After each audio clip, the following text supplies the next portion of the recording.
मित्रांनो आता केजमध्ये आलेलो आहे हॉस्पिटलमध्ये आणि वॉश करण्यासाठी आलेलो आहे आणि आज खूप मनावरती दगड ठेवून मला सांगावंसं वाटायला लागलं की मी त्यांना कायमचा रामराम करतो, कारण ह्यांचं बरंच योगदान होतं माझ्या हे पूर्ण लाल करण्यामध्ये, त्याच्यामुळे ह्यांना कायमचा रामराम.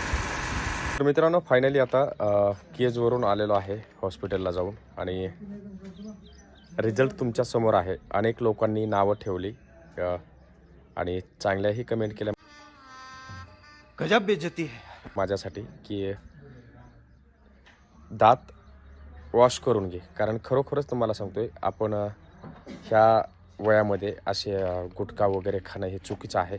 अच्छा हमको सिखा रिया है. आणि त्याचा त्रास मला सहन करावा लागला आहे, जे मी तुम्हाला शब्दातही सांगू शकत नाही, कारण हे पूर्णपणे आता हे वाईट झालेलं आहे. इथून पुढे रंगीबेरंगी गुलाबी, तांबडा, पिवळा अजिबात होऊ देणार नाही.